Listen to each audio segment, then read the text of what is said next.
Assalamu alaikum everyone, you watching my YouTube channel Chemistry Lecture with Zahirish Ali. Today we discuss about gram atomic mass, gram molecular mass and gram formula mass. आज हम लोग discuss करेंगे ग्राम atomic मास क्या होता है, ग्राम formula mass क्या होता है और ग्राम मॉलिक्यूलर मास क्या होता है। लेकिन इसको डिस्कस करने से पहले हम लोग ये डिस्कस करते हैं कि कहा जाता है कि मैटर की टू टाइप्स हैं, एक सब्सटेंस होती है और दूसरी मिक्सचर होती है। तो मैटर की जो प्योर फॉर्म होती है उसे हम सब्सटेंस कहते हैं और जो इम्प्योर फॉर्म होती है उसे मिक्सचर्स कहते हैं। ये भी कहते हैं कि जो सब्सटेंस है वो बना हुआ होता है या तो मॉलिक्यूल से बना हुआ होता है या फिर वो एटम से बना हुआ होता है या फिर वो फार्मूला यूनिट से बना हुआ होता है। इसको हम एग्जांपल के थ्रू डिस्कस करेंगे कि कैसे वो बना हुआ होता है। सब्सटेंस जो है वो एटम से कैसे बनता है, मॉलिक्यूल से कैसे बनता है एंड फार्मूला यूनिट से कैसे बनता है। तो इसमें सबसे पहले हमारे पास एक सोडियम है, ठीक है। सोडियम क्या है, एक एलिमेंट है और एलिमेंट किससे बना हुआ होता है, एटम से।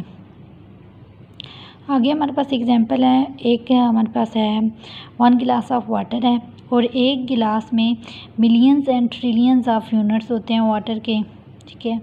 इसमें से हम लोग एक मतलब वाटर का मालिक्यूल ले लेते हैं। वाटर का मालिक्यूल लेते हैं तो वाटर के मालिक्यूल में हमारे पास हाइड्रोजन है और ऑक्सीजन है।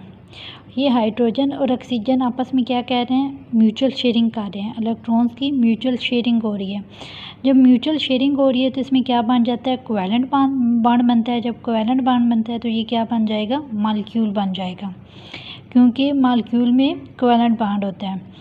इसी तरह आगे हम लोग फार्मूला यूनिट के बारे में डिस्कस करते हैं कि फार्मूला में यूनिट में हम लोग एग्जांपल लेते हैं कि हमारे पास एक प्लेट है, उसमें हमारे पास सोडियम क्लोराइड है। सोडियम क्लोराइड क्या है, हमारे पास फार्मूला है, ठीक है। सोडियम क्लोराइड में कौन सा बॉन्ड है, आयनिक बॉन्ड है, क्योंकि इसमें इलेक्ट्रॉन्स की कंप्लीट ट्रांसफ़र हो रहा है। यानी सोडियम अपने सारे इलेक्ट्रॉन्स जो हैं वो क्लोरीन को दे रहा है, कंप्लीट ट्रांसफ़र हो रहा है इलेक्ट्रॉन का, तो इसमें आयोनिक बॉन्ड बन जाता है। जब इसमें आयोनिक बॉन्ड बनता है तो ये क्या हो जाएगा, फार्मूला मास हो जाएगा या फिर फार्मूला यूनिट हो जाएगा। सो स्टूडेंट, हम लोगों ने ये डिस्कस किया है पीछे के सब्सटेंस किस तरह जो होता है वो एटम, मॉलिक्यूल और फार्मूला यूनिट से बना हुआ होता है। अब हम लोग आगे इसके मैसेज के बारे में डिस्कस करेंगे कि सोडियम का मैस को हम लोग एटॉमिक मैस कहते हैं क्योंकि ये एटम से बना हुआ होता है। इसी तरह हम लोग मॉलिक्यूल के मैस को मॉलिक्यूलर मैस कहते हैं और जो हमारे पास फार्मूला यूनिट वगैरह होता है इसके मैस को हम क्या कहते हैं, फार्मूला मैस कहते हैं। सोडियम का एटॉमिक मास क्या होता है, 11 होता है। अब मॉलिक्यूल्स हैं, मॉलिक्यूल्स का मॉलिक्यूलर मास कैसे निकालते हैं, तो इसमें जो एटम्स होते हैं उन एटम्स का एटॉमिक मास जो होता है उसको प्लस करते हैं और प्लस करने के बाद जो हमारे पास आता है वो इसका मॉलिक्यूलर मास हो जाता है।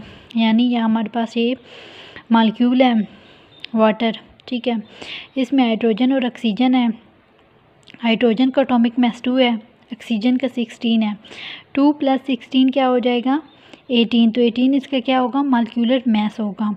इसी तरह हमारे पास आ गया है सोडियम क्लोराइड। सोडियम क्लोराइड एक फार्मूला है, तो इसका फार्मूला मास क्या है, हमारे पास 58 है। अब यहाँ जो सोडियम है मॉलिक्यूल है और इस तरह एटम्स के, मॉलिक्यूल के और फार्मूला मास जो है इसको किससे रिप्रेजेंट किया जाता है, AMU से। AMU के अलावा इनको रिप्रेजेंट हम लोग ग्राम्स में भी करते हैं। तो अब हम सबसे पहले डिस्कस कर लेंगे ग्राम एटॉमिक मास के बारे में, gram molecular mass and gram formula mass. अब हम इनके बारे में डिटेल से डिस्कस करेंगे, ठीक है। लेकिन अभी हम लोग इसमें जो मोल का रिलेशन है वो डिस्कस नहीं करेंगे, वो मोल के नेक्स्ट टॉपिक में डिटेल से डिस्कस करेंगे। तो इधर हम लोग सबसे पहले ग्राम एटॉमिक मास को डिस्कस कर लेते हैं। ग्राम एटॉमिक मास में हम लोगों ने एग्जांपल लिया सोडियम की।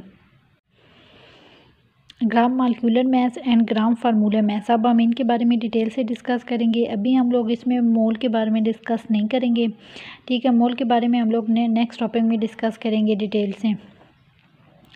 तो यहाँ हम लोग सबसे पहले ग्राम एटॉमिक मास के बारे में डिस्कस कर लेते हैं कि ग्राम एटॉमिक मास क्या है, ठीक है। ग्राम एटॉमिक मास में ये होता है कि जो numbers of protons that are present in the nucleus of an atom is called gram atomic mass, या एटॉमिक नंबर भी उन्हें कहा जाता है।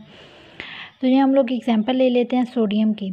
सोडियम का हमारे पास मास क्या है, 23 है, ठीक है। जब हम इसके मास को ग्राम में मतलब रिप्रेजेंट करेंगे तो हम इसे क्या कह देंगे, ग्राम एटॉमिक मास बोल देंगे, ठीक है। अब ग्राम एटॉमिक मास और एटॉमिक मास में क्या डिफरेंस है। जब मास ऑफ सिंगल एटम होगा तो उसे हम क्या कहेंगे, एटॉमिक मास कहेंगे। लेकिन जब mass of 1 gram of atoms होगा तो उसे हम क्या कहेंगे, ग्राम एटॉमिक मास बोलेंगे। ठीक है, इन दोनों में डिफरेंस है। अगर मास जो होगा सिंगल एटम को होगा तो वो क्या कहलाएगा, एटॉमिक मास कहलाएगा। अगर उसको हम ग्राम्स में रिप्रेजेंट करेंगे तो फिर वो क्या कहलाएगा, ग्राम एटॉमिक मास कहलाएगा। ओके, इधर हम लोग एग्जांपल एक और ले लेते हैं हाइड्रोजन की। हाइड्रोजन की हमारे पास जो एटॉमिक मास है वो क्या है, 1.008 ग्राम है। ठीक है, लेकिन जब हम इसे ग्राम में रिप्रेजेंट करेंगे तो ये क्या हो जाएगा, 1.008 ग्राम। इसी तरह हम लोग एक और एग्जांपल इधर ले लेते हैं कार्बन की। कार्बन का एटॉमिक मास हमारे पास क्या है, 12 है। ठीक है, फिर इसे हम ग्राम में कन्वर्ट कर देते हैं तो वो 12 ग्राम हो जाएगा। यहाँ जो कार्बन का मास है 12, वो जस्ट सिंगल एटम का है, लेकिन जब हम उसे ग्राम में कन्वर्ट करते हैं तो वो 12 एटम का मास हो जाता है। ठीक है, ये सारा था ग्राम एटॉमिक मास के बारे में। अब हम लोग आगे डिस्कस करेंगे कि ग्राम फार्मूला मास या फिर ग्राम मॉलिक्यूलर मास क्या होता है। ओके, अब हम आगे डिस्कस कर लेते हैं ग्राम मॉलिक्यूलर मास के बारे में कि ग्राम मॉलिक्यूलर मास क्या होता है। Mass of 1 gram of molecules, तो इसे हम ग्राम मॉलिक्यूलर मास कहेंगे, यानी mass of 1 gram of molecules. तो ये क्या कहलाएगा, ग्राम मॉलिक्यूलर मास कहलाएगा। इसमें हम लोग एग्जांपल ले लेते हैं। हमारे पास है वाटर। वाटर का जो हमारे पास मॉलिक्यूलर मास है वो 18 AMU है, लेकिन जब हम इसे ग्राम में कन्वर्ट करेंगे तो वो 18 ग्राम हो जाएगा। ठीक है, वो 18 ग्राम हो जाएगा। यहाँ 18 AMU जो है ये जस्ट सिंगल एटम का मास है।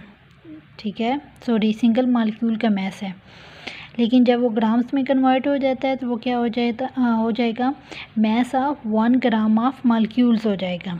इसी तरह हम लोग इधर हाइड्रोजन की एग्जांपल ले लेते हैं। हाइड्रोजन हमारे पास है, तो हाइड्रोजन का जो ग्राम ये मॉलिक्यूलर मास है वो 2.0 है। ठीक है, 2.0 ग्राम। आगे हम लोग फार्मूला मास के बारे में डिस्कस करते हैं।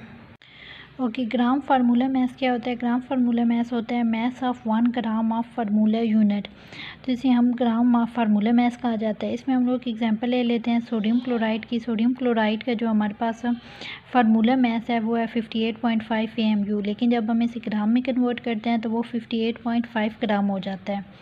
ठीक है, ओके, इधर मैं अगेन रिपीट कर देती हूँ कि ग्राम एटॉमिक मास क्या होता है, ग्राम फार्मूला मास क्या होता है और ग्राम मॉलिक्यूलर मास क्या होता है। तो सबसे पहले ग्राम एटॉमिक मास है, यानी mass of 1 gram of atoms, तो इसे हम ग्राम एटॉमिक मास कहते हैं। और gram molecular mass, mass of 1 gram of molecules, तो इसे ग्राम मॉलिक्यूलर मास कहा जाएगा। और ग्राम फार्मूला मास जो है वो mass of 1 gram of formula unit, तो इसे हम ग्राम फार्मूला मास कहेंगे। Okay, this is all about gram atomic mass, gram molecular mass and gram formula mass. I hope so समझ आ गई होगी। Okay, thank you so much. Stay home, stay safe.